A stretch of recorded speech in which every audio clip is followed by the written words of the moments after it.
તો ખ્યાતિ multi speciality હોસ્પિટલમાં બે દર્દીના મોતનો મામલો કે જ્યાં બોરીસણા ગામે મલ્ટી સ્પેશિયાલિટી કેમ્પ યોજાયો હતો, જ્યાં પરમિશન વિના આ કેમ્પ યોજાયો હોવાનું સામે આવ્યું। ત્યારે 19 લોકોને આયુષ્યમાન કાર્ડ અંતર્ગત સારવાર અર્થે લાવવામાં આવ્યા હતા, જ્યાં તમામને સારવાર માટે લક્ઝરીમાં હોસ્પિટલ લઈ જવામાં આવ્યા હતા। ત્યારે હોસ્પિટલમાં બે દર્દીઓનું ઓપરેશન બાદ મોત નીપજ્યું હતું, જ્યાં બે વ્યક્તિઓના મોતને લઈને ગ્રામજનોમાં રોષ જોવા મળ્યો। ત્યારે હોસ્પિટલ સંચાલક સામે કાર્યવાહીની ગ્રામજનોએ માંગ કરી છે। ત્યારે બે મૃતકના આયુષ્યમાન કાર્ડમાંથી 1.5 લાખ કપાયાના પણ આક્ષેપ લગાવવામાં આવ્યા છે। કેમ્પમાં બધા ગયા હતા, બરોબર। શું કીધું શું ના કીધું ના, જે 18 જણોને તો ઉઠાયા, બરોબર, અમદાવાદ। અને આ તો રાત્રે સમાચાર મળ્યા કે બે વ્યક્તિને આવું થયું છે ને બીજા સિરિયસ છે, એટલે બધાને જોડ કરી તાણે બધા હોસ્પિટલે ગયા। નકર તો અમને કોઈને ખબર જ નથી કે આવું બન્યું છે। હવે એ તો અમને કોઈને ગામમાં કોઈ ખબર નહીં, માધ્યમો રાખ્યો તો કોની પરમિશન થી રાખ્યો, કોને એમને પરમિશન આપી એ કોઈ ખબર જ નહીં। કઈ હોસ્પિટલ હતી? આ વાત અત્યારે નામ વાપર્યું કે ખ્યાતિ હોસ્પિટલ છે, પકવાન 4 રસ્તા કેટલાક ચોક આજુબાજુમાં। ના જી, આપણે બોરીસણા ગ્રામ પંચાયતની કોઈ આપણે મંજૂરી લેખિત કે મૌખિક આપેલ નથી।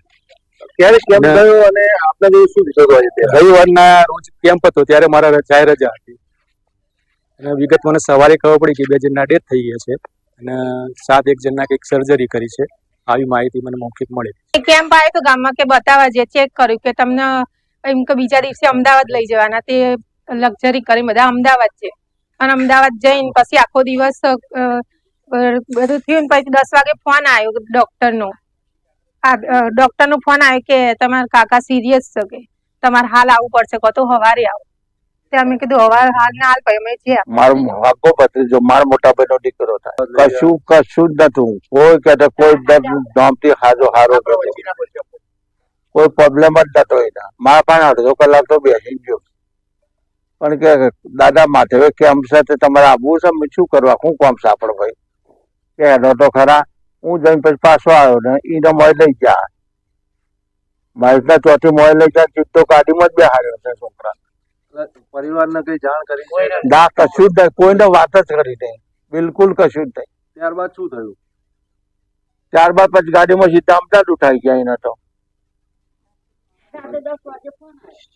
ત્યારબાદ અમદાવાદ થી શું ગયું? હોસ્પિટલમાં ડોક્ટર સ્ટેન્ડ મુકાયું, એવું કઈ ઘટના? બાપા એ કોઈ સમાચાર જ નહીં, હોયથી જ્યાં કોઈ સમાચાર નહીં। તમને સમાચાર કોણે મોકલ્યા? રાતે 8 વાગે મારો કડી છોકરો છે એનો ફોન આવ્યો કે મહેશને તો લઈ ગયા છે, આવું થયું છે મહેશને તો તાર છોકરા કે તમે ના આવશો, હેડ આતું નહીં, તે છોકરાને બધા અમદાવાદ ગયા, એની બહેનો બધી ચોકડા।